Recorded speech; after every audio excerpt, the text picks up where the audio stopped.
Prolazeći kroz ove krajeve pre skoro 100 godina, čuveni francuski arhitekta Le Corbusier napisao je da nije video ni lepše mesto, ni ružniji grad. To je zanimljiv opis mesta u kome živite, mada je čudno da neko mesto bude u isto vreme i lepo i ružno. Čist paradoks, ako mene pitate. Inače, paradoks je kao logička konstrukcija vrlo zanimljiva pojava. U teoriji se definiše kao kontradikcija, čak apsurd, ali zato u realnosti može predstavljati istinu.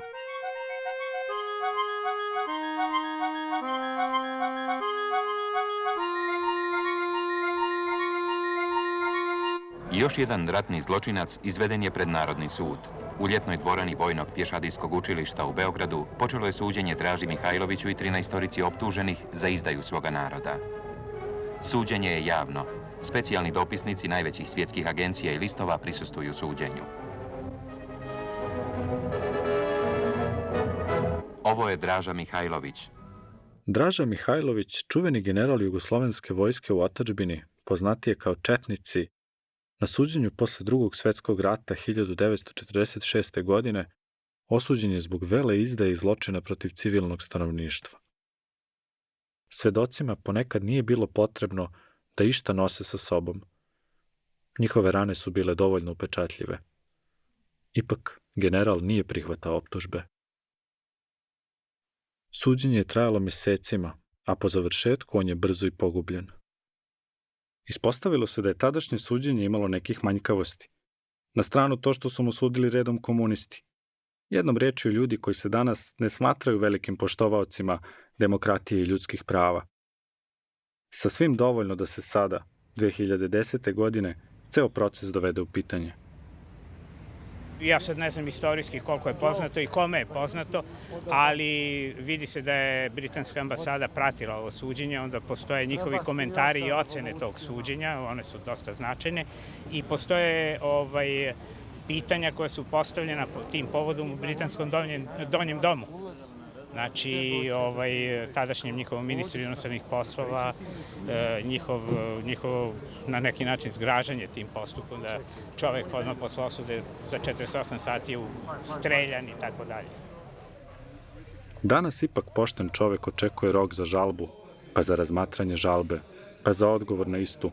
I tako, malo po malo, skupi se vreme da se optuženi pripremi i možda i odbrani od nekih optužbi koje su tako teške. U to vreme važila su druga pravila. Ipak, kako je moguće da jedan istorijski događaj bude interpretiran na dva različita, suprotstavljena načina, čak takva da se oni međusobno potiru? Pokušaj da se ovaj paradoks razume u sebi nosi više od proste logičke nedoslednosti. Nosi puno emocija.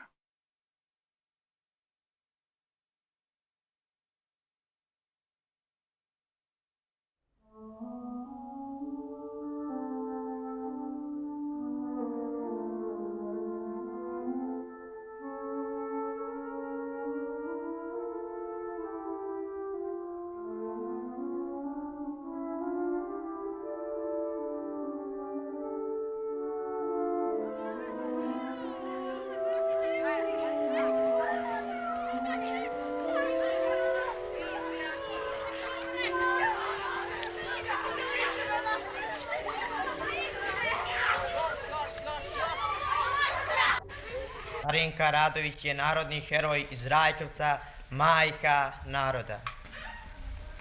Obična seljanka, oličenje časti i hrabrosti. Moj deda kaže da je Darinka bila živa u srednjem veku, bila bi proglašena za svetca. Skrivala partizane i bila narodni junak. Stalno je prolazila pored voždovog groba i bila je hrabra kao i on. Te osobine prenela je na svoje ćerke Radmilu i Stanku. Naša škola nosi naziv sestre Radović po hrabrim devojčicama Radmili i Stanki koje su zaklane 9. maja 1943. zajedno sa njihovom majkom.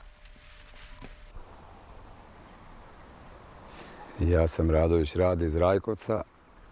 Ovo je kuća Darinke Radović u kojoj sam ja živao do 1. razreda. Tu sam i pošao u školu i posle postala muzej. I onda smo se preselili u drugu zgradu. Najmlađa ćerka je prenosila poruke, a Darinka zajedno sa ćerkama je imala zemunicu i čuvala ranjenika kad je bilo. Znači, to je dalje hrana bila u pitanju, pranje stvari, znači tako se pričalo, to sam ja čuo. A 43. su došli četnici i odveli ih u portu, gdje su i zaklane sve tri. Deda nije bio tu, bio u zarobljeništvu i to je što se zna.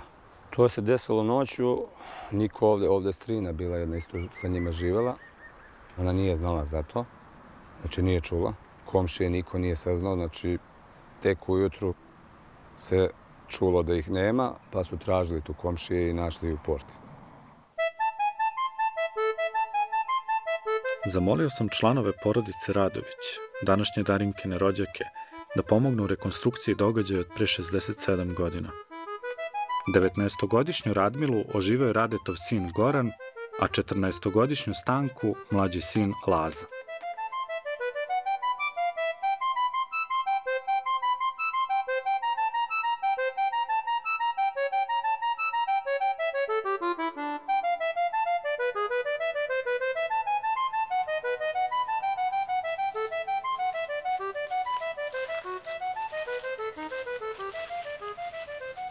Dovedeno su na zborno mesto sela, kako to zovu porta. Znači, tu se skupilo i za praznik, i za veselja, i bilo šta da je bilo u pitanju. Tu se skupio narod. Znači, najvjerovatnije da bi zaplašili, zastrašili ostale. Znači, to je najvjerovatnije bilo isplanirano. Znači, nema... Mislim, nemoguće da bi baš tu doveli, da bi ih baš tu zaklali. Mogli su i kući, predugačak je put i mnogo kućima. Oni što su bili posmatrači tu, da nisu ni smeli da misle drugačije. Znači, neko je volao tako da se desi, većina nije smela da misli drugačije. Znači, to je ipak strah bio. Dole, baš kod Stevanović i kuća, vika neki Marković veli, ajte, kažu, porti poklone sve tri. Mi tamo. Kad sam uzela malo, ako, ona je bila topla još na mojoj grudi. Ja sam počela kukati, a Dever mi veli ovako, ostavi se, kaže, toga desi, znaš li desi. Tako je bilo. I gledala sam posle u Radmilu i dalje bilo. Posle smo je dosvazili. Kosa bili, Radmili, sva pala kosa, ona njena duga kosa u krvi. Stanka izbodena u 13 bodova ona imala. Stanka, jeste. Koga su prvog poveli? Najmlađu Stanku, pa posle Radmila. A zašto tim redom? Zašto prvo Stanku? Pa Stanku možda zato što je prenosila poruke, a možda zato da bi naterali da prizna ili tako nešto. Ili sama zver bi klala decu pred majku, znači šta znam. Znači to je moje mišljenje.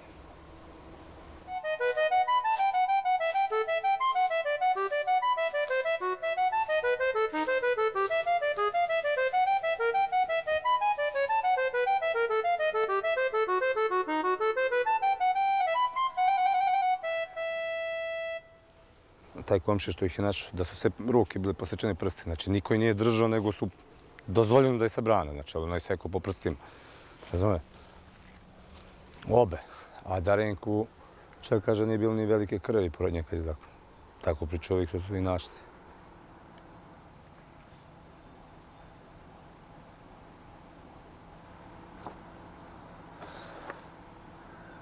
Sljedeća je bila Radmila. Sljedeća je bila Radmila, to je ona tu i zaklan poti. Cilj je bio da se zastraši Darinka da bi priznala... Da bi priznala da je ranjenik. Navodno tražili su ranjenika. Tako se pričalo i ostala je ta priča, da je ranjenika krila u Zemunici, da ga nisu našli i klali su redom da bi ona priznala i nije priznala i nije ni nađen ranjenik. Zašto ovakva inscenacija? Šta su želeli da postignu ovim činom? Pa da zaplaše narod i uporište partizansko jedno unište.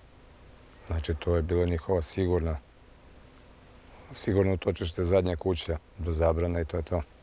A ujedno su uplašili narod i posle toga nije bilo u Rajkovcu uporišta drugo.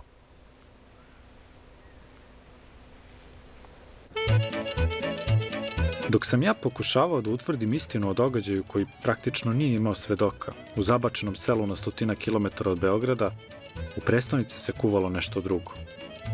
Vojni muzej je pripremao novu izložbu o Drugom svetskom ratu. Pošao sam tamo da saznam nešto više o ovim delijama, kojima je pretnju u ratu predstavljala žena sa 2 dece.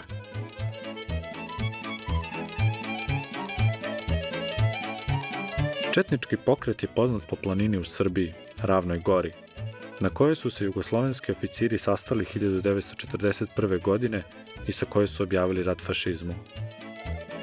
Nedugo zatim isti oficiri objavili su rat i komunizmu, što se ispostavilo kao dosta loša procena u ovom delu sveta u godinama kada je fašizam konačno poražen.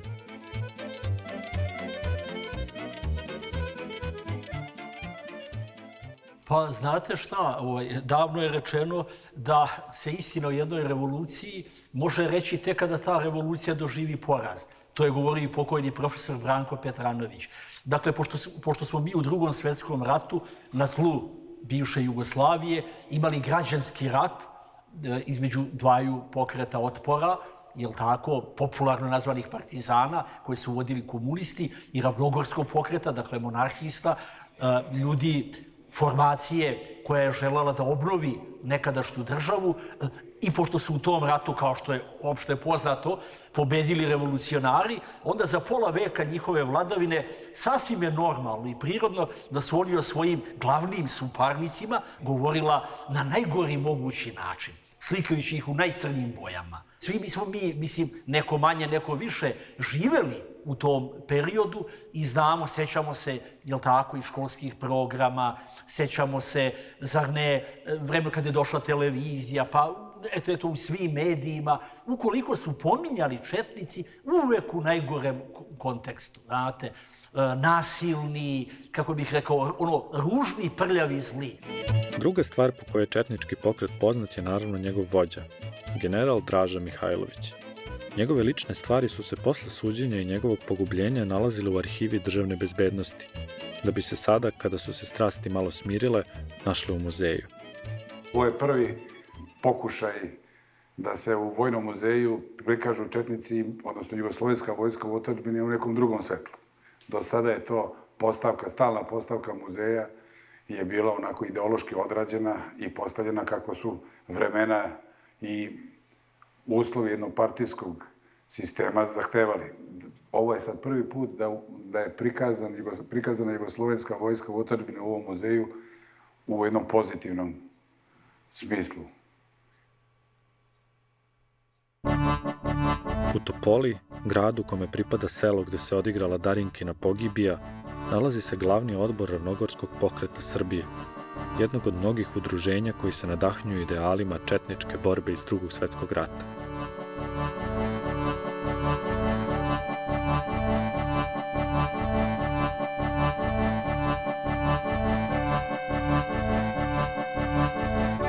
Na levo, na desno ravnaj se.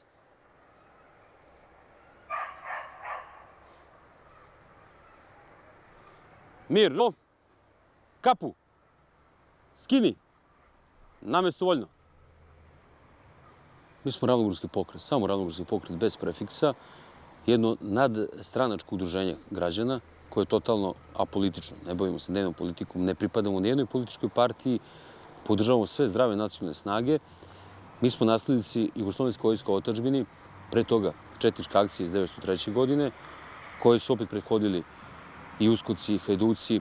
To je prvi model ratne gerile, koja se i danas proučava na svim vojnim akademijama, s tim što smo mi kao naslednici i nastavljači delovanja Ravnogorskog pokreta Draže Mihajlovića nasledili sve državotvorne principe iz te ratne vojne organizacije. Delujemo u svim srpskim zemljama, znači ne samo u Republici Srbiji, i svuda gde Srbi žive. Osnovni, kažem, pored cilja uspostavljanja parlamentarne monarhije, borba protiv dva najveća zla u istoriji čovečanstva, to su za nijansu manje fašizam i za nijansu i možda više veće komunizam. Ali onaj ko postane jednog dana ravnogorac, samo što kaže crkva ga može račiniti, jer mi uvijek radimo u saradnju sa blagoslovom pravoslavne crkve i krune. Evo, pokazat ću vam baš jednu sledbeničku kartu. Vice, molim te.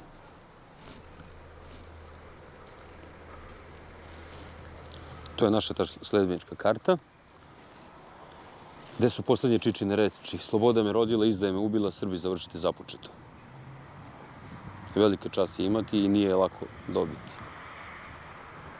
Znači, to je bila narodna vojska, znate, to je bila narodna vojska koja je imala, uglavnom šta je imala od tih elemenata, da kažem, vojničkog, zvaničnog, elemenata uniforme, imali su kapu, to je ona tradicionalna šajkača, takozvana, od naroda nazvana, zar ne, sa kokardom, sa tim monarhističkim znakom, koji je opet, trebali reći, tradicionalan, to je vojska, to je jugoslovenska kraljevska vojska u otadžbini, to su imali i retko šta drugo da su imali.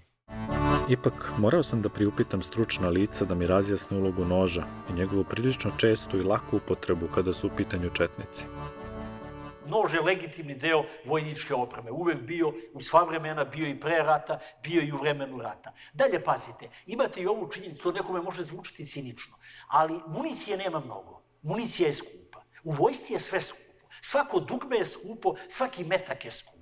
Zašto? Zato što sve to treba, sve se to multiplikuje. Sve to puta nekoliko desetina, nekoliko stotina hiljada. Nož je u tom smislu korisniji i jeftiniji. U građanskom ratu najjeftiniji je ljudski život i u tom trenutku niko nije razmišljao o poniženju ili jednostavno tako se živelo, tako se ratovalo i umiralo. Iz prostih i, da kažemo, malo je to morbidno, ali reći iz ekonomskih razloga, koristio se nož više nego bilo koje drugo sredstvo. Ima i faktora zastrašivanja, ipak kada se čuje da je neko zaklan, drugačije zvuči nego kad čujete da je neko strelja. Smrt od noža ume biti lakša nego od metka. A zaista, preseče se odmah ta žila kucavica, istog trenutka prestaje svest. Nimalo nije lakše streljanje, znate, gde se, ne znam, ne morate vi odmah biti ubijeni. Kod streljanja je vrlo često bilo da je čovek, u stvari, da nije smrtno pogođen. I onda poluživi padaju u one jame, znate, i odmah ih zatrpaju zemljom i oni dole umiru. Slučaj Darinke Radović nije nešto što čoveka lako ostavi na miru. Da li je majka žrtvovala svoju decu da zaštiti ranjenika koga je skrivala u kući? Svejedno, mit antičkih razmera je rastao.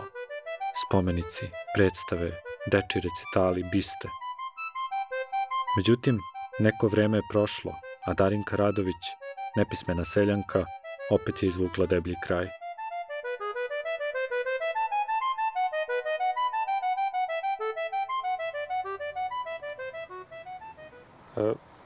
Ovi spomenici su bili meta vandala, nepoznatih vandala. I to je neka česta praksa, nije usamljen slučaj. Jedan umetnik sa ovih prostora je imao akciju previjanja tih spomenika koji su oštećeni od strane vandala, tako da smo mi hteli da ponovimo tu akciju. Ovo je inače spomenik Darinki Radović, čija je sudbina bila dosta teška, odnosno ona je stradala baš od četnika iz ovog kraja, Draže Mihajlovića. Pa moje pitanje je kako se vi odnosite prema tim zločinima koji je počinio pokret za vreme Drugog svjetskog rata? Pa evo, to moram da se ispravim. Darinku Radović i njene kćerke pogubio njen brat, zato što je iskompromitovala porodicu. Njena aktivnost u Drugom svjetskom ratu nije imala veze sa ideologijom, to je bila žena seljanka, uvek kaže Bog da je dušu prosti, kogo daje, imao je pravo i da pogreši, da zaluta, ali razlozi su sasvim drugi, nikakve veze nemaju ni sa našom ideologijom, ni sa komunističkom ideologijom. Znači, bilo je sigurno, vraćam se na priču građanskog rata, da je bilo i sa naše strane, ali je zanemarljiv u odnosu na komuniste i njihove saradnike.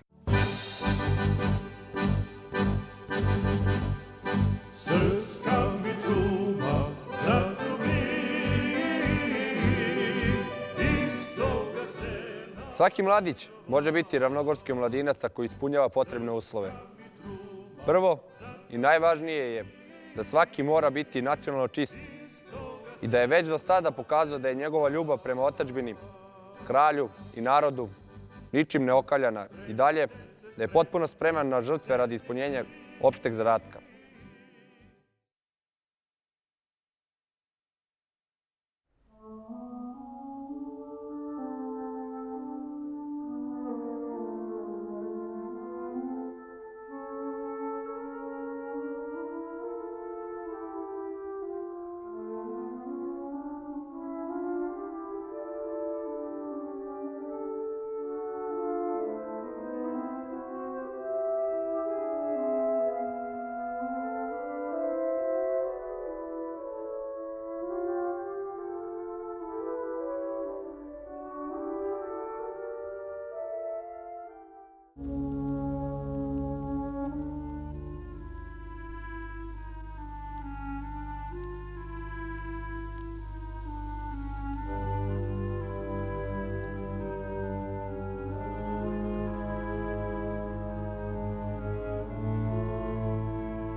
U ovoj kolibi od početka 1942. godine njen vlasnik, poznati demokrata iz Drugovca, čika Milan Brković, prihvatio je da prima partizane i druge rukovodioce Narodno-oslobodilačkog pokreta Podunavlja i Kosmaja.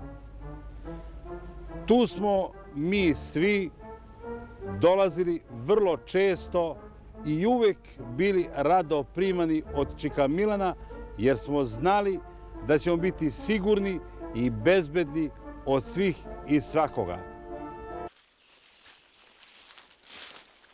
Na 50. kilometru od Beograda nalazi se selo Drugovac. Meštani ovog sela u smutnim godinama rata drznuli su se da osnuju prvo sopstvenu četu, a onda i bataljon, i da u selu organizuju čak i sopstvenu vlast, koja je obećavala malo bolji život siromašnima, a dosta lošiji bogatima. Pogađate, ponovo su komunisti tu umešali svoje prste. Četnicima se to uopšte nije svidelo. Sada se nalazimo u kući, znači ispred kolibe koje su se sastajali komunistički, znači terenski radnici koji su dolazili na ove prostore. Ovde je bilo često stecište, s obzirom da je tu u blizini Lunjevačka šuma, tu je Kosmajski odred često dolazio. Znači ovde na ovom tavanu je bila arhiva Kosmajskog odreda. Više su pripadnici partizanskog pokreta imali bazu u selu zato što su ranije počeli sa propagandom, da vrše propagandu u selu. Pripadnici Ravnogorskog pokreta nisu se pojavljivali u selu do 1943. godine, tako da je tu nastalo nekih 2 godine prednosti, što su partizani izuzetno dobro koristili. Drugovi seljaci, vi ste braća po bedi i nevolji sa radnicima i sirotinjom u gradovima.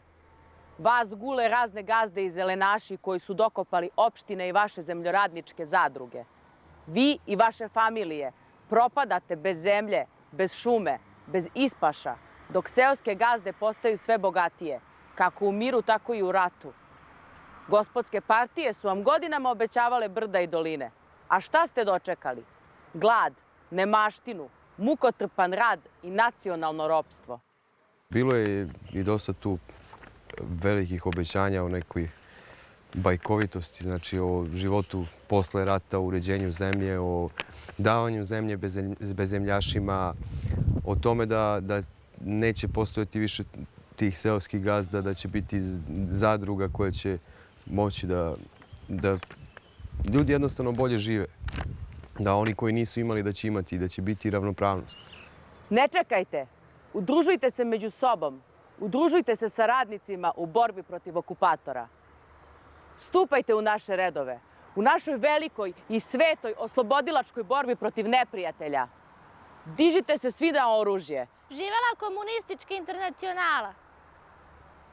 Posle jedne borbe sa partizanskim kosmijskim odredom ovde u okolini sela i samim meštanima sela, on, citiraću, kaže: treba sva ta sela zapaliti i poklati, vi to nećete, pa hvatite ih žive i sudite, ja ne mogu.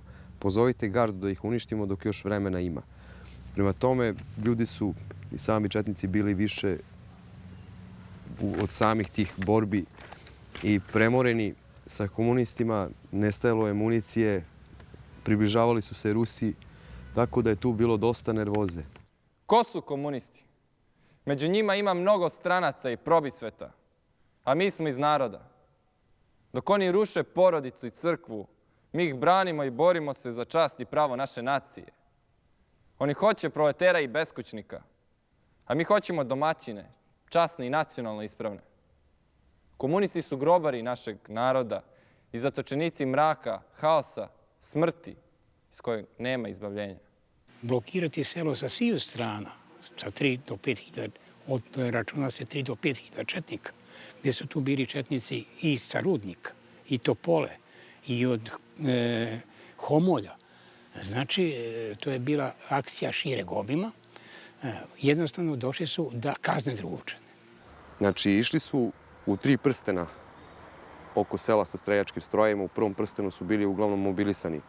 Znači, ljudi koji su silom prilika se našli tu. Kako su ti prstenovi se sužavali prema centru sela, tako su ljudi odvođeni znači, na 2 sabirna mesta. Sabirna mesta su bili znači, upravo ovo crkveno dvorište i drugi sabirni centar je bio Poljana. Znači, to su pripadnici Smederevskog jurišnog korpusa sa svojim komandantima, narednikom Midom Bogićevićem i narednikom Milovanom Rebićem.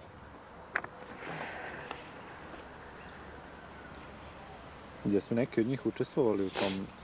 Svi oni su učestvovali u napadu na Drugovac, ali detaljno ko je, da li je neko od njih izvršio zločin ili ne, to već ne postoji živih svedoka koji mogu da potvrde. Na kom mestu su po tvom mišljenju mogle ove slike da budu napravljene? Pa ovako imajući u vidu, evo, nije zahvaćena crkva, imajući u vidu te su slike, po svoj prilici slika, evo, maltene ovdje ispred nas, ispred ovih stoletnih lipa, eto, 30-40 metara ovdje od nas, znači u ovom dijelu ovdje. Znači, situacija je bila takva da su ljudi išli otprilike u kolonu po 3 napred i bili su stražari sa jedne i sa druge strane te kolone. Oni su vođeni kao u filmovima kad gledate one zarobljenike u logoru. Znači, oni su vođeni tačno gore prema Poljani i pričali su im sami stražari, gurali su ih kundacima i pričali hajmo gore na Poljanu, tamo će biti klanje.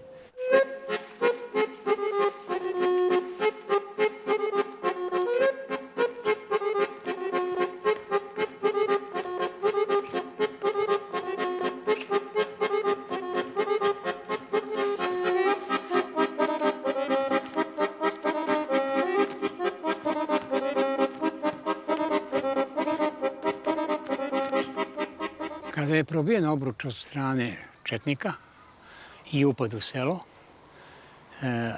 jedan deo građana sa ovog teritorije, sa ovog reona sela, je dovođen na ovu Poljanu. To su se svrstavali u kolone i tu je bio glavni pir koji je klanja, koji je streljanja.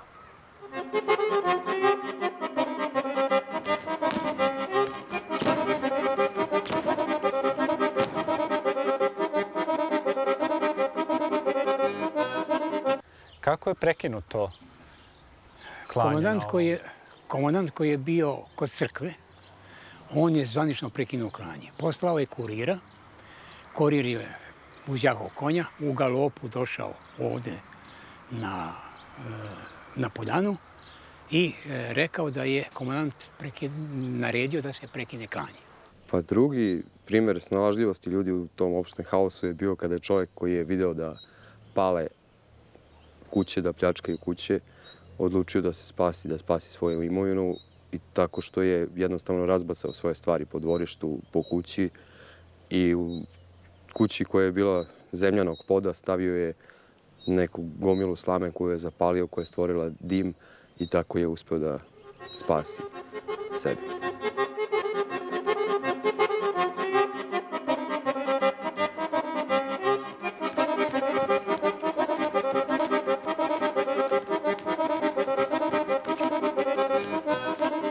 Pa kažem mu, eto, u nesreći ima i sreće.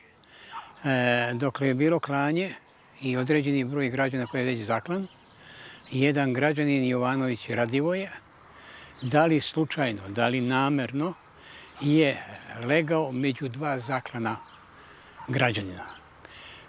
Da li malo se namazao krvlju i pritajio se kao da je i on zaklan. Od njihove krvi je već imao krvi na sebi i ispalo kao da je i on zaklan.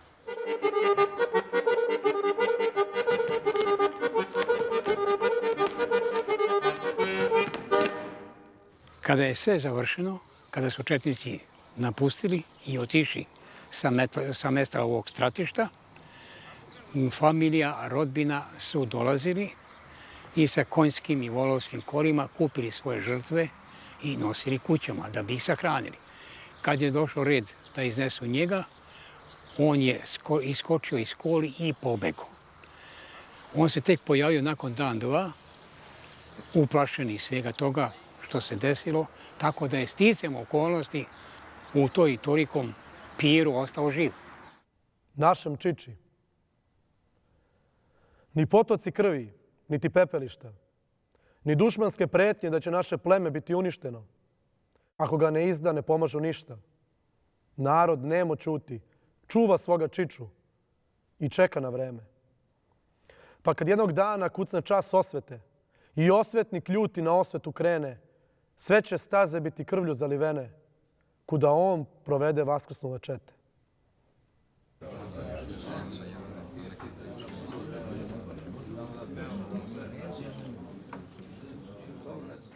Jer 8. maja tu otvorena izložba povodom Dana pobjede i prvi put na jednom takvom mjestu u organizaciji, može slobodno reći i vlade, odnosno Ministarstva odbrane, je otvorena izložba na kojoj se nalaze i predmeti generala Mihajlovića koji su se sve do sada nalazili u depojima, a kasnije su bili izloženi tamo u holu Bezbednosno-informativne agencije. Tako da u principu, u toj glavnoj, sem nekoliko fotografija Draže Mihajlovića i te uniforme, ništa nije tamo prikazano što bi moglo da asocira na neko favorizovanje četništva. Naprotiv, od 10 eksponata, 9 je vezano za partizanski pokret. Zovem se Aleksandar Čotrić, predsjednik sam Republičke asocijacije za negovanje tekovina Ravnogorskog pokreta. Asocijacija je osnovana 2005. godine, a ja se na njenom čelu nalazim od 2007. 2003. godine je pokrenulo zahtev za izjednačavanje partizanskog i ravnogorskog pokreta i to je na vladi prihvaćeno. Oba pokreta su prihvaćene kao antifašistička i taj deo priče je bio gotov. Asocijacija nastoji da se zakon koji je donet još 2004. godine konačno i primeni, odnosno da ravnogorski veterani ostvare pravo na penzije, da im se prethodno prizna status boraca. Asocijacija je pokrenula i više inicijativa poput predloga da se generalu Mihajloviću posthumno na osnovu novog zakona o ordenima dodeli najviše vojno odlikovanje. To je orden Belog orla sa mačevima za njegov izuzetan doprinos pobedi nad fašizmom i za sve ono što su trupe pod njegovom komandom činile od 1941. do 1945. Nažalost, do dana današnjeg dana nije rehabilitovan Draža Mihajlović, ali uspeli smo zato mnoge druge ljude da rehabilitujemo i to je jedan od zadataka koje je Republička asocijacija preuzela na sebe. Taj sudski montirani proces je urađen onako kako je urađen i on je već presuda je bukvalno napisana i presuđenja. Dakle, to nije više moglo da se ništa izmeni, bez obzira koliko je odbrana donela protiv dokaza, protiv svega onoga što su komunisti izneli na njegovom suđenju i zašto su ga sve optuživali, ali to je bilo rešeno još pre nego što je i započeto suđenje.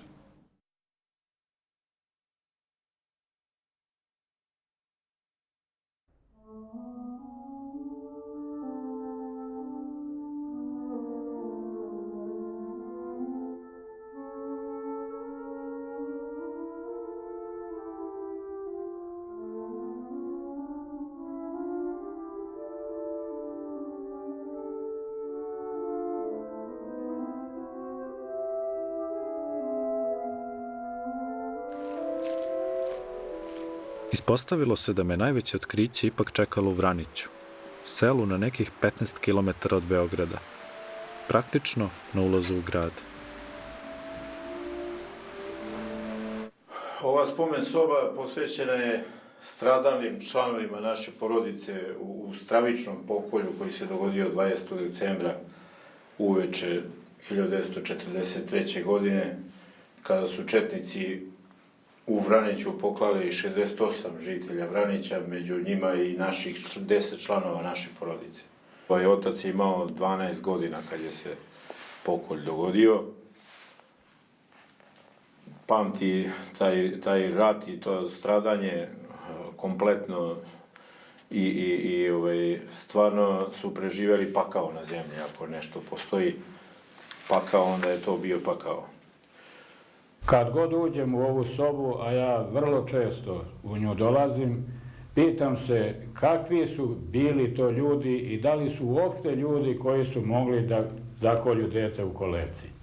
I sada kada čujem i čitam da se formira četnička partija, pitam se ko su ti Srbi koji bi mogli u nju da uđu i da se bore za takve ciljeve. U spomen sobi se nalazi između ostalih dokumenata i priloga i originalna svedočanstva, odnosno zapisnici sa izjavama aktera tog zločina koja su davana posle rata kad su oni hapšeni, privođeni, saslušavani, znači njihove originalne izjave, odnosno fotokopije. Evo to je to, koji su neposredni izvršioci bili pokolja u Vraniću. Zovem se Milorad Sudimac iz sela Dučalović kod Čačka. Po zanimanju sam kovač i potkivač. Ženjen sam bez dece. To je bilo uoči Nikoldana 1943. godine. Uoči pokolja bila je sednica štaba kod Toče Stančića u Jasenku. Tu je doneto rešenje da se izvrši pokolj naroda u Vraniću. Oni su nas vojnike pozvali i saopštili su nam da imamo jedan veliki zadatak da izvršimo u toku ove noći.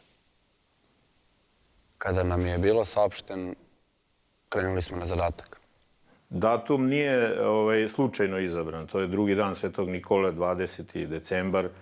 Računalo se da su ljudi tad, masa ljudi je na slavi, šta ja znam, jedna opuštena atmosfera.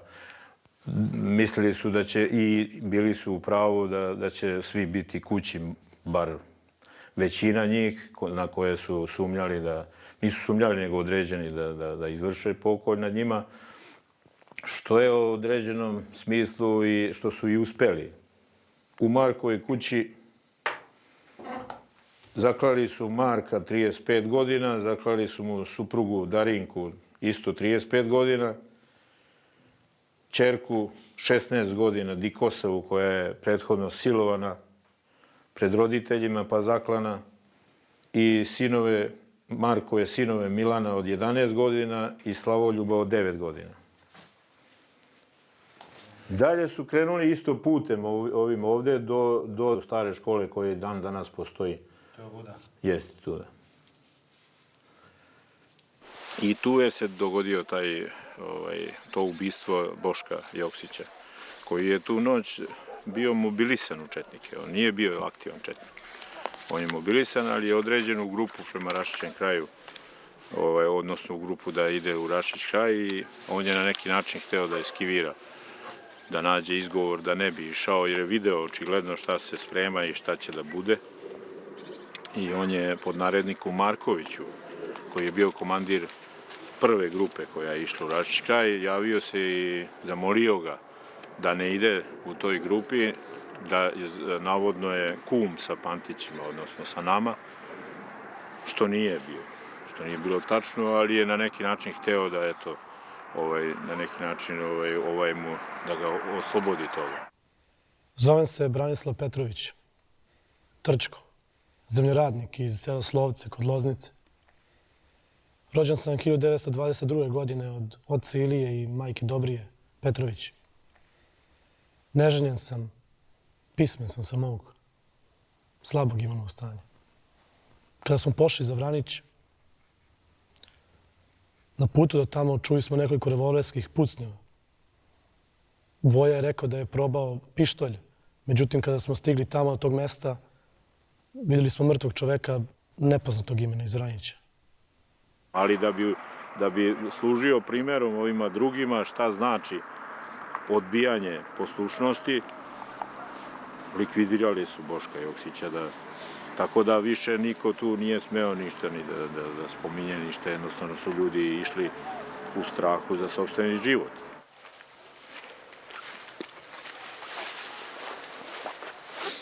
Pa evo, oni su otprilike ovim putem došli pored voća uz brdo ovde van puta, znači nisu išli putem od stare škole. Ta grupa Zarašićka je došla ovde kod nas, došli su do ograde, tu je bila još jedna kuća od naših iz familije koji su odavde oseljeni. Kasnije, posle rata, došli su do ograde, slomili su jedno preslo, odnosno odvalili i prošli u dvorište.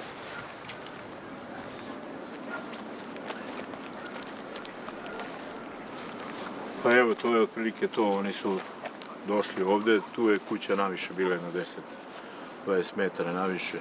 Sa ove strane, zadnje strane kuće su ušli i opkolili kuću. Oni što su neposredni izvršioci bili, oni su ušli u kuću, ovi drugi su ostali na straži napolju. Blokirali su kuću kompletno, znači svaki prozor je bio pokriven sa po jednim stražarom, da ne bi slučajno došlo.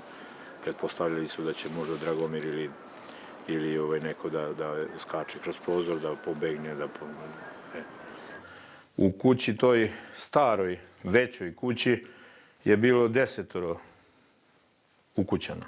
A u ovoj kući novoj, koja je bila manja od ove, bilo je 6 članova porodice.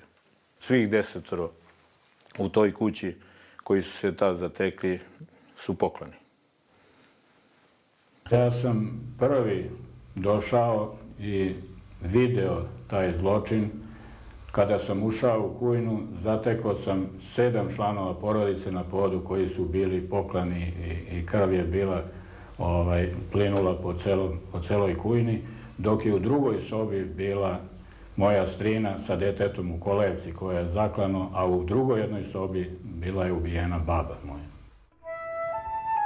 Bila je strina i ovi dvoje dece. Jedan je bio u 3. razredu, jedan u 1. razredu osnovne škole.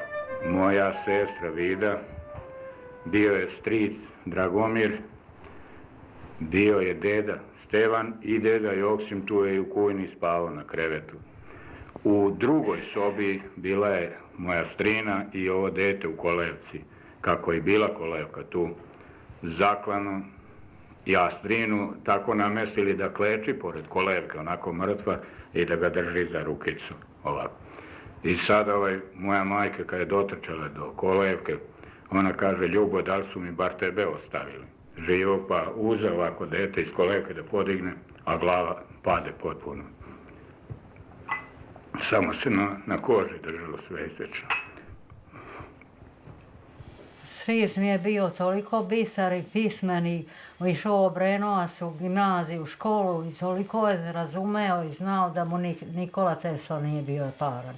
Znao je da stvorišta god je bilo živo i za sve se zanimao i oko svega i pričao nam je, mi smo deca bilo, pričao nam je kako će da dođe vreme, da će da ore njive, mašine, da neće orati volovi ni konji, nego mašine da radu, kako ćemo da gledamo televizor, u stvari nije znao da kažu nama sa televizora. I sve je to dočekano, samo on nije dočekao.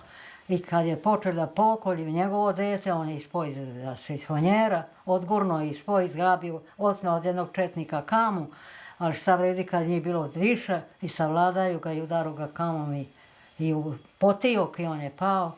I oni su radili od njega masakr, pravili od njega. Sutradan ga niko nije mogao poznati koliko je bio, kao crna zemlja crnio se. Svi ovi drugi su bili prirodno kako i jeste da bude mrtvaca, samo je on bio kaj crna zemlja. Niko nije preživeo iz te kuće naše. Stravično je zločin izvršen. Zanimljivo je da je Vida, dedina ćerka, pružila jedan žestok otpor braneći ovi dva Svetu i Branu, dva brata. Ona je bukvalno ležala preko njih i molila četnike da ih ne diraju, da je njihov otac u zarobljeništvu, da oni ništa nisu krivi. Oni nisu bukvalno mogli od nje da dođu do njih, pa su je udarali kamama. Na 22 mesta je bilo ubodena nožem. Ona je branila decu i sve zgrabi, zagrlji i tako i otimala da nisam mislila da činju i da ubiju nju. Jer ko se nada decu i ženu da će da ubije, da kolju. I ona je sve njih tako zagrlji i otimala se i sve ruke i zasecali kamom i srce izvadili na kami. Sutra dan kad smo mi došli, ona je tu u kuhinji, ona je tog brata zagrla, jednog zagrla i tako ležu zagrljeni kao. Namestili su i oni, nisu ni ona mogla njih zagrljiti mrtva.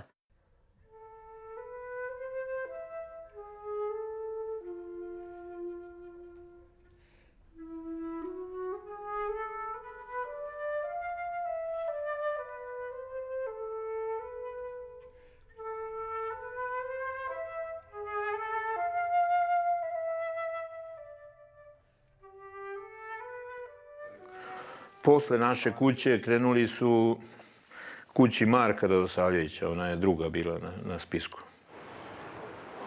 Tamo je bilo 5 članova porodice, Marko i njegova supruga i sin Milan od 14 godina, supruga mu se zvala Draga i drugi sin Jovan i ćerka Jovana.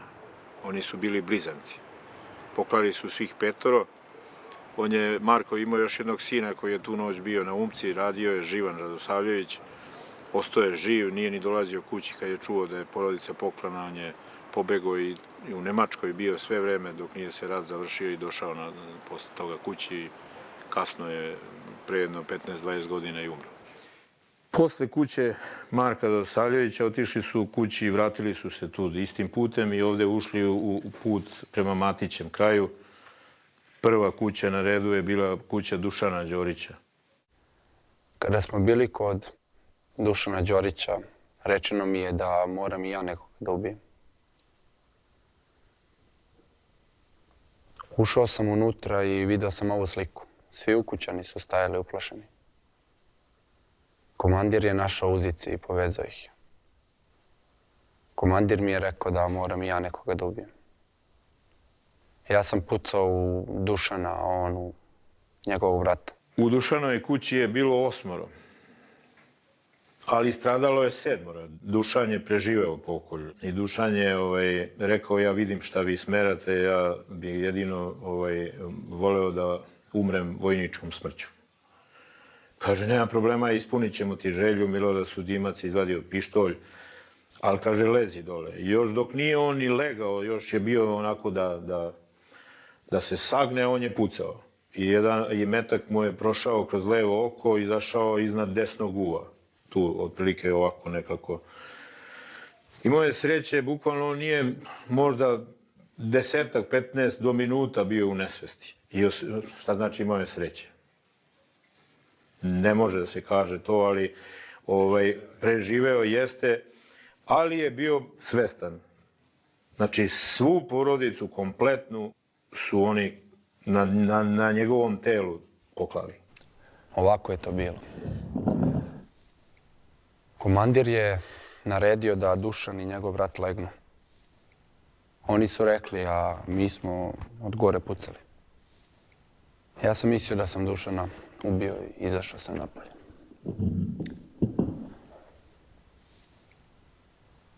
Ostali su povezali čeljad i poklali ih. Ja nisam prisustvovao klanju. Kada je tu bilo završeno, onda smo otišli u drugu kuću. I kad su odlazili, kofe sa vodom su bile u ćošku na jednoj klupi za piće. Oni su doslovce rekli po njegovoj izjavi kasnije kad je on davao izjavu ajde da operemo ruke od ove pseće krvi.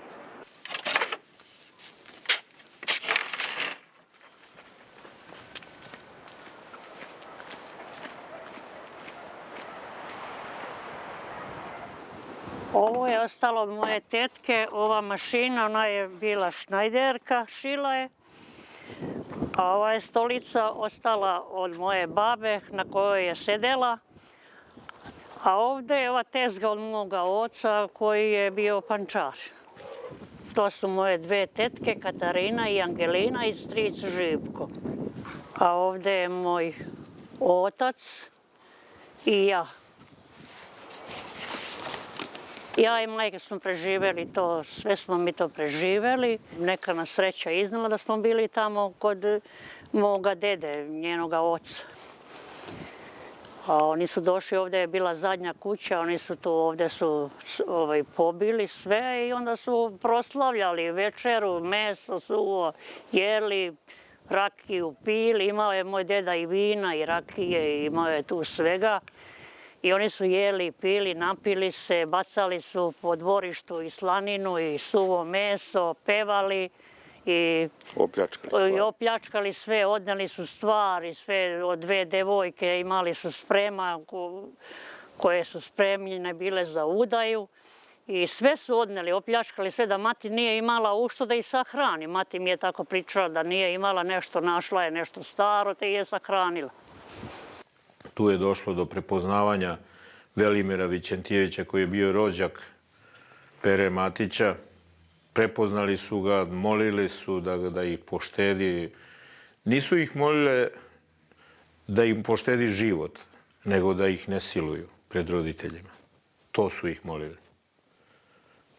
Na što je on uzvratio da on više nije s njima rođak, čak i kažu, bar tako po priči seljaka koji su, odnosno ovih koji su na polju bili i čuvali stražu, da i on silovao jednu od devojaka.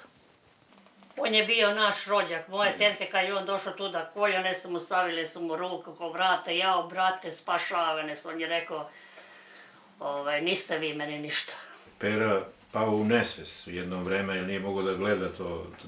Silovali su i pred ocom, pred majkom, pred svima, tetke moje. Jer oni su terali njega da ne gleda. On je molio, u početku ih je molio, posle toga je potpuno, kaže, mirno, miran je bio jednostavno, video je da tu nema ništa. Da nema tu pomoć. Počeo je da ih kune. Po onome što ja znam iz tih nekih mojih saznanja, on je počeo da ih kune i kad je počeo da ih kune, onda su ga zaklali. Kada sam naišla na svekrvu Maricu, koja je sa svoje 2 kćeri bila vezana, ležala je mrtva i glave su im bile sve izbodene kamama, tako da su sasvim iznakarađene. Pa Mati je pričala je Mati, pričala je Mati da su propast pravili svuda i u celim selu i kod nas i mi smo same, poslije smo same bile, mi nismo smjeli u našoj kući da noćimo, možda jedno 10 godina nismo noćivali u našoj kući. Noćivali su sve tamo kod toga ujaka. Ja živim sa tim strahom, ja živim sa time, koji mi nikada ni sa uma toga ne spada, niti mogu da se toga oslobodi.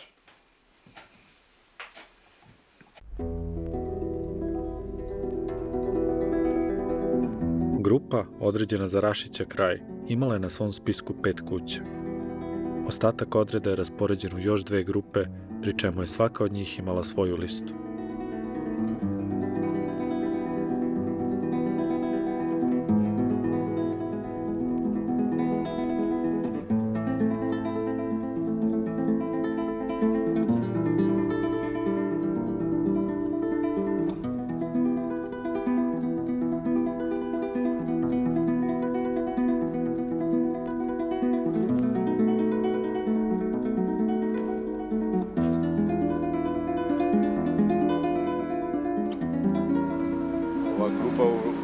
Kraju gde se sad nalazimo, ona je imala isto 2 kuće Đojinčevića, onda od Blagoja Popovića, to je 3, 2 kuće Todorovića i Milivoja Ilića, porodicu.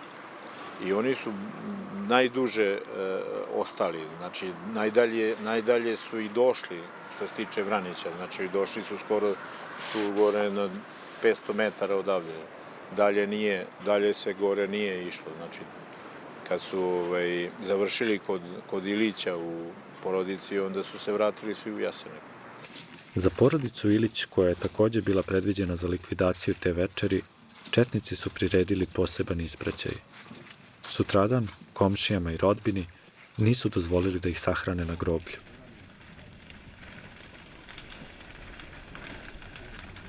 Sadašnji članovi porodice Todorović, koja nosi drugo prezime jer nije ostalo muških potomaka od porodice Ilić, Rešili su da isprave nepravdu koja ih je tako dugo tištila. Grobovi su od moje majke koja je umrla. Tu je njen sahranjen deda, baba, otac, majka, stric, tetka i njena sestra koja je imala 5 meseci.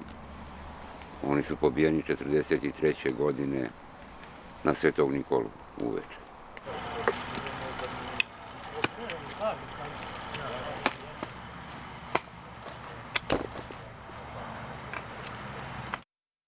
Prvo su izdvojeni iz sveta živih, a onda, kao da to nije dovoljna kazna, nesrećna porodica izdvojena je iz sveta mrtvih.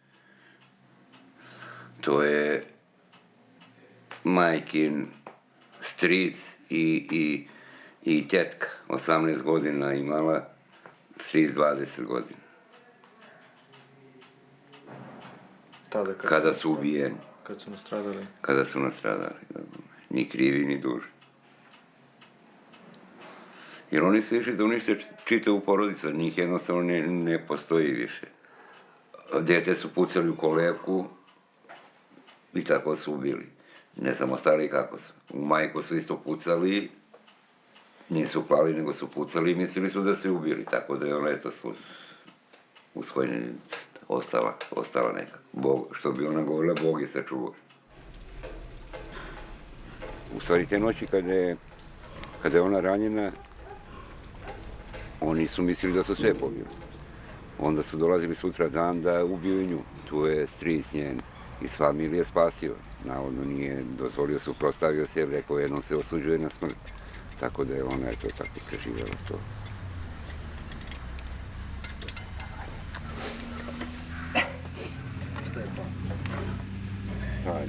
Troška. Babi spremio. Polako. Vidi koje su pare, da nisu? Ne vidi koje su stare. Najmlađa žrtva koja je trebalo da podnese tako tešku kaznu i drugo dete u Kolevci koje je na čudan način proglašeno državnim neprijateljem, pored malog Ljubomira iz porodice Pantić, bila je i Katarina Ilić, stara čitavih 5 meseci. Jer mamina je sestra 18, tjetka, nije sestra, nego tjetka 18 godina imala kad je ubijena. Šta je ona imala veze s tim? Ili mamina sestra koja je imala 5 meseci, šta je ona imala? Ili moja majka 8 godina. Jer ako sam ja nešto pogrešio, ja ću odgovaram za to, a ne moja deca i moji unuci i već šta su napravili tu propast.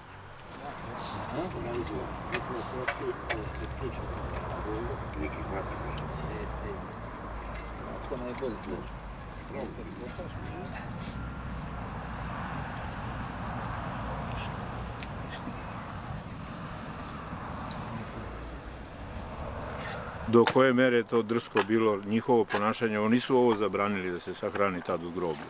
Znači četnici nisu dali, čak nisu dali da se kuka. To mi je baba pričala moja i tetke moje koje su još žive i šta ja znam. Kaže, ne treba za psima kukati. Kako smete kukati? Tako. Dok kolona ide prema groblju da se sahrane, oni zabranjuju da se kuka.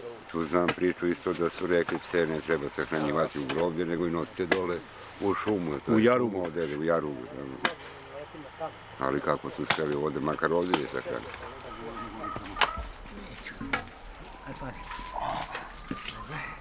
Ima neki jesen u ovom kođu. Mi ne možemo da dokučimo to uopšte. Koliko je to bilo drsko, koliko je svirepo, koliko su uživali u zločinu. Oni su bukvalno išli na to, na uništavanje kompletnih porodica. Kaži mi, Dragane, nešto o sudbini te Kolevke i to je praktično najmlađa žrtva, tako je.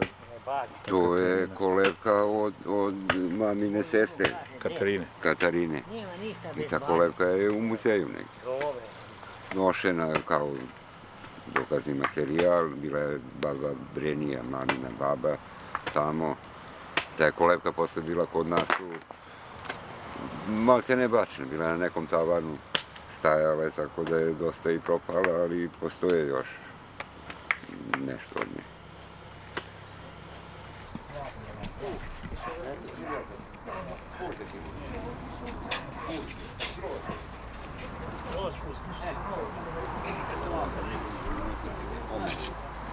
Ne veze, bilo de. Pusti skroz. Tu su Marko i Darinka i troje dece. Ova druga grupa je krenula ovim putem i zašla ovde kod Đojinčević kuće i ćerku Staniju od 17 godina. Ovi tri su ovde. 2 sina i ćerka. Kod Dušana Đorića. 1, 2, 3, 4 žene.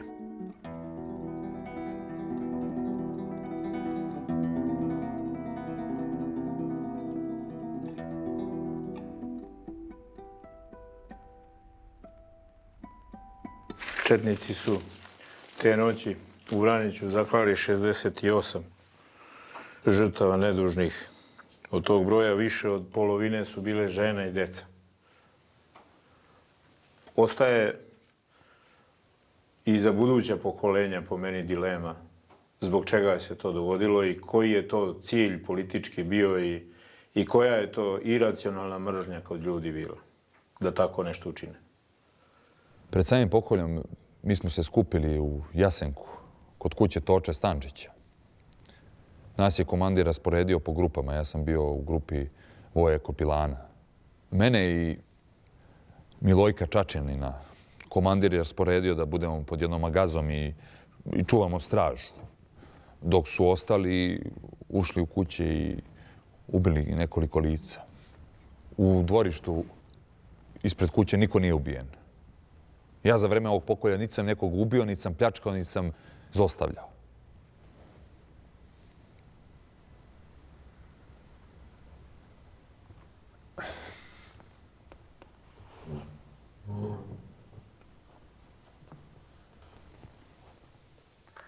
Da li Nikoliću poznajete ovog mladića i kako se on zove?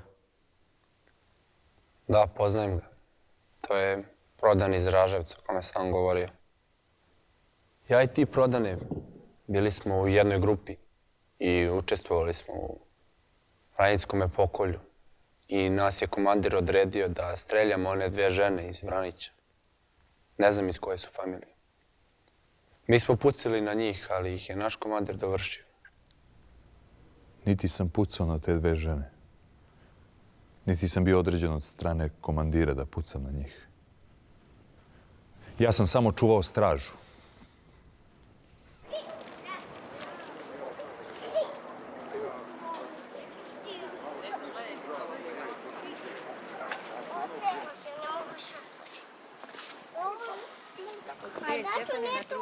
Nema vezanja, rasporediti. Veselin Kuzmanović je neposredni izvršilac te noći bio. Inače je on rodom iz sela Joševa kod Uba. Tad za vreme rata bio je ovde na ovom terenu. Bio je sa Zekom, ovim Spasovim Drenjaninom, komandantom tog bataljona koji je izvršio zločin u Vraniću, bio je njegov pratilac. Jedno vreme, u vreme zločina bio je Zekin pratilac. I neposredni izvršilac baš u ovoj grupi koja je klala u našem kraju, u Rašićem kraju.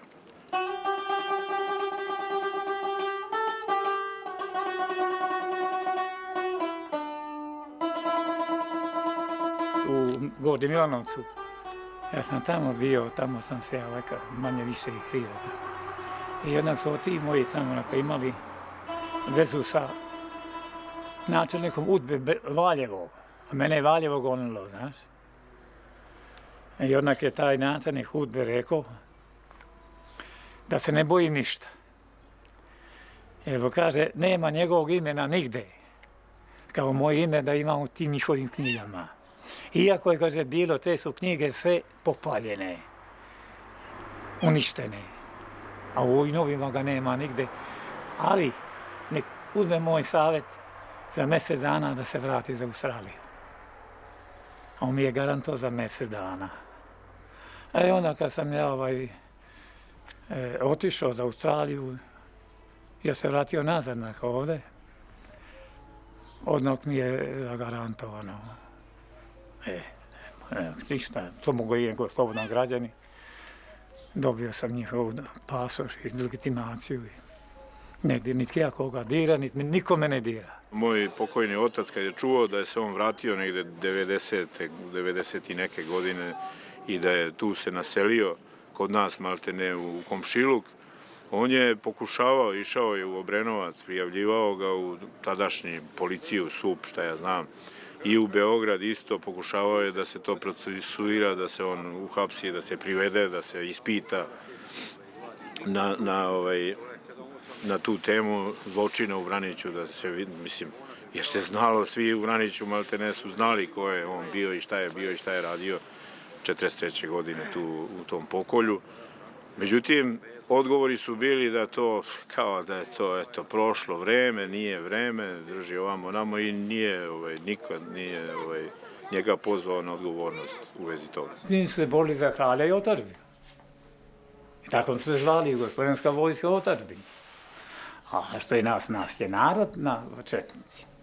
Najviše komunista je bilo u Vraniću. Specijalno oko crkve, kako mi zovemo, Tarajiš, samo Rašića kraj, vamo do Babića, to je bilo nacionalno, ovo sve bili komunisti. I danas ja sam imao knjigu Uoči rata, koliko je bi komunista bilo u Vraniću. To je bilo komunističko gnezdo. Tu su bile dve kuće. Slušaj ti mene.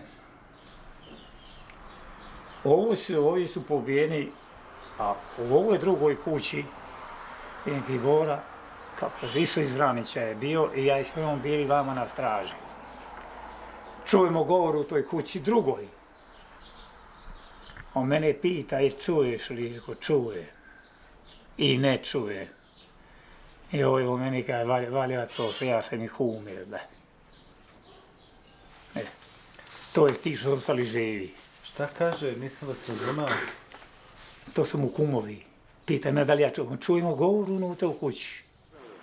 On je konkretno nosio jelek Dragomira našeg Pantića sa inicijalima DP još posle pokolja, sve dok je viđan na ovom terenu i šta ja znam, neposredno posle pokolja.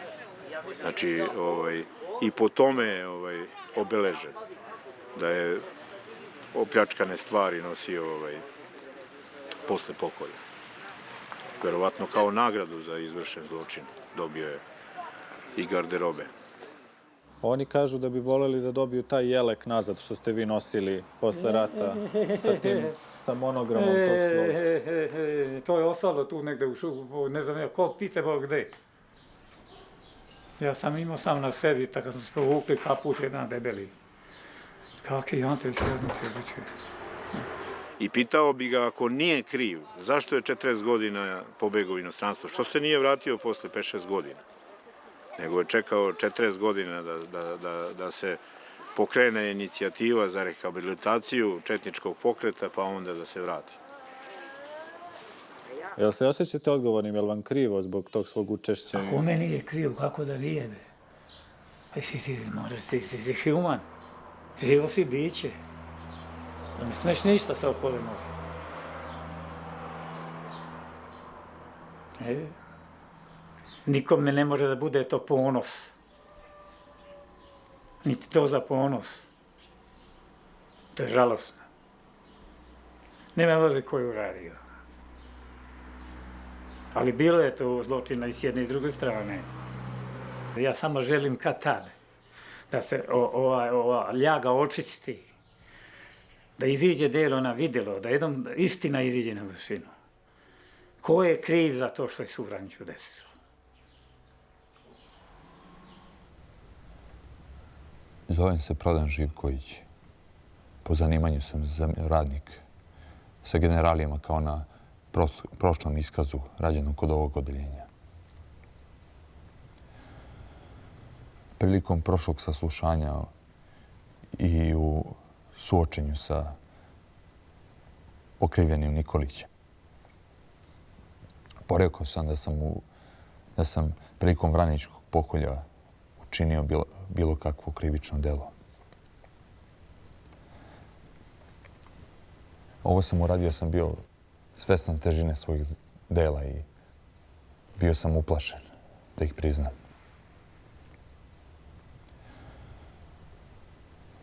Sad pak molim da se naknadno saslušam u pogledu moga učešća u Vraničkom pokolju.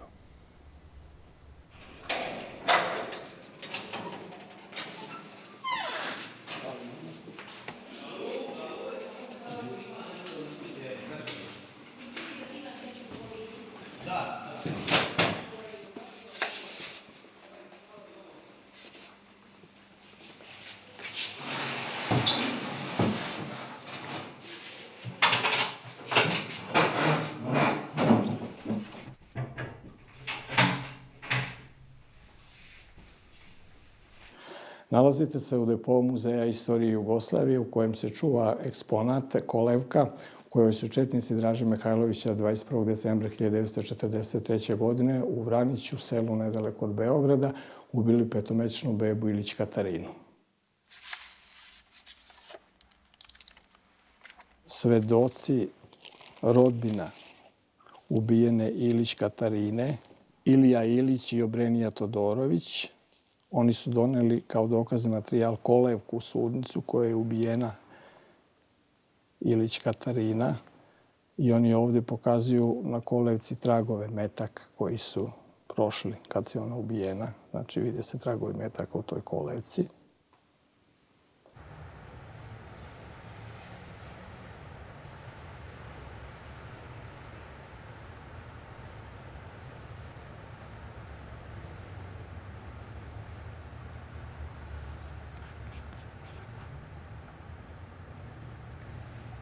Od kada se kolevka nalazi u fondu muzeja? Kolevka je u fond muzeja došla 1981. godine i bila je predviđena da bude izložena na stalnoj postavci, odnosno tematskim izložbama, ali do toga nije došlo, tako da šira, tako da kažemo, javnost nije upoznata sa ovim muzejskim eksponatom.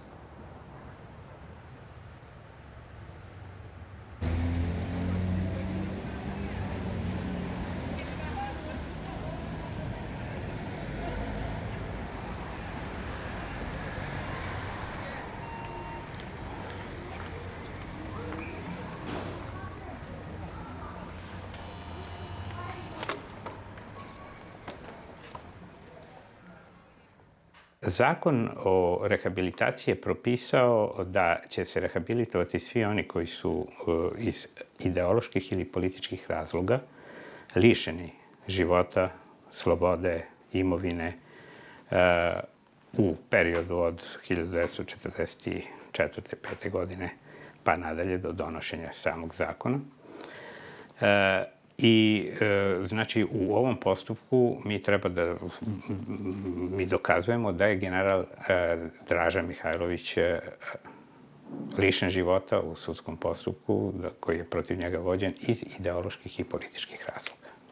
Pročitat ću vam još jedan vaš raspis svima u Srbiji. To je depeša broj 193 od 16. januara 1943. godine. I pored svih nevolja, naročito podlačim da je komunistička opasnost jedna od najvećih. Te zlotvore i krvnike našeg naroda uništavajte bez milosti. Bez milosti ih uništavajte. Svi komandanti odgovorni su mi za svoje rejone da budu čisti od ovih mangupa i probisveta.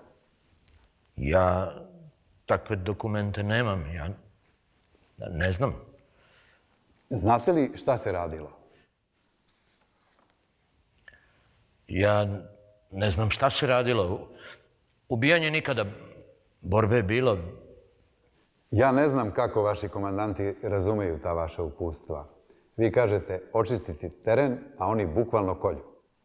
Ja sam u svakom slučaju javljao i dostavljao da se tako ne čini.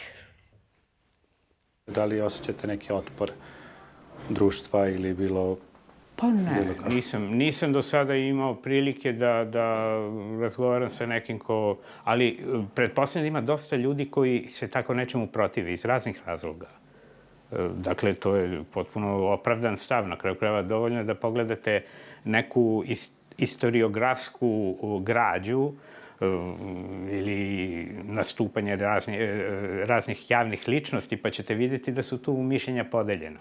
Ali to nije razlog da se rehabilitacija ne odvija onako kako je zakonodavac propisao. Kako biste vi meni objasnili i pomogli da razumem taj paradoks koji nekoga ko je optužen za takve ratne zločine sad rehabilituje i omogućava, znači, negde sad i podizanje spomenika i veličanje. Dakle, to je nešto što se nekako kosi sa logikom i sa zdravim razumom. Pa, znate kako, prvo, to je prvo zbog toga što se smatra da su te osude koje su tada donete, a donete ko zna koliko takvih osuda, general Mihajlović nije neki izuzetak, zato što je bilo uvreženo mišljenje da su te osude potpuno pravilne, da je to potpuno normalno i da je to dovoljno, dovesti na suđenje nekog svedoka koji je zaista imao stradanje u porodici, odnosno koji je stradao. Bilo lično, bilo tako što mu je porodica stradala i na osnovu samog takvog čina, samog takvog događaja nekog optužiti i osuditi ga. Znate, to je jedna stvar koja nigde ne može biti prihvaćena kao normalna, ali tada u tim vremenima to je prihvatano kao normalno. Je li to ta kolevka? Jeste. To je ta kolevka. Ja sam odmah otišla da vidim šta mi je sa ćerkom koja se u toj kući udala. Kad sam stigla do kuće, bila je sva pusta, a na pragu sam naišla na moju pokojnu ćerku Milku, koja je ležala mrtva baš na pragu, a glava joj je bila sva izmrcvarena, tako da polovina glave uopšte nije postojala, a u grudi je bila nekoliko puta udarena kamom. U istoj sobi sam se zaprepastila kada sam spazila kolevku sa detetom od 4 meseca. Detetom moje pokojne ćerke, kome je glava bila sva razneta tako da se uopšte nije poznavala, a kolevka je bila sva izbušena puščanim mecima, koja i danas stoji čitava. Tu je poenta. Dakle, ne da li je to dete ubijeno, ono je svakako ubijeno i najverovatnije su ga i ubile neki ljudi koji su bili pod komandom pod komandom generala Mihajlovića. Mislim, ja ne mogu to da tvrdim, ali takvi su dokazi izneseni. Ali njemu nije data mogućnost da iznese, da se pripremi za odbranu i da iznese eventualno neke kontradokaze. Ili da možda ispita to i da ustanovi da je to tako. Znate? Ja u ovom postupku učestvujem kao profesionalac, dakle kao advokat. To znači da zastupam interese mojih stranaka. U ovom postupku ja dokazujem ovo što se dokazuje. Postoji zaista mogućnost da eventualno dođem do nekakvih novih saznanja o recimo nekim radnjama koje su potpuno nepoznate javnosti ili uopšte su potpuno nepoznate o nekim radnjama koje bi eventualno mogle da inkriminišu generala Mihajlovića. Vaše pitanje, koliko razumem, je šta bi ja u tom slučaju uradio, da li bi odustao od dalje rehabilitacije ili ne. Vidite, sva ta moja saznanja, do kojih bi ja došao, ona bi u pravnom pogledu bila neupotrebljiva. Zašto bi bila neupotrebljiva?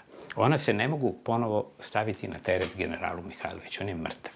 Njemu se ne može ponovo suditi. On ne može ponovo biti izveden pred sud i od njega tražiti da on odgovara za takva dela i da se brani ili ne brani i tako dalje.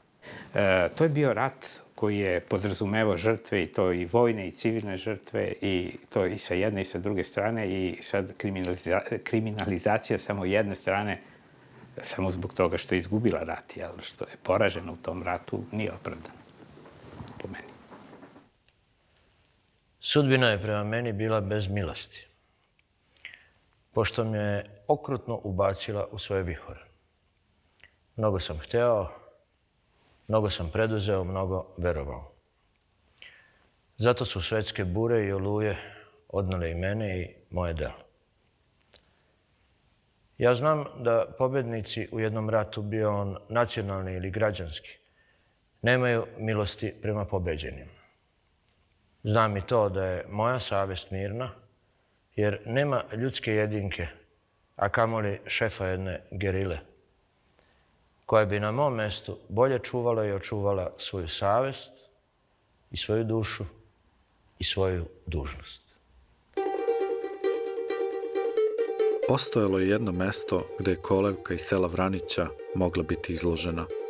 Veliki, nedovršeni muzej revolucije.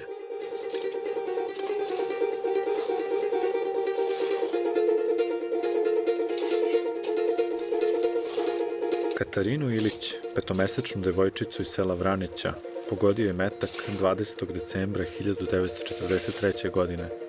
Ne slučajno, ne greškom. Taj metak joj je bio namenjen.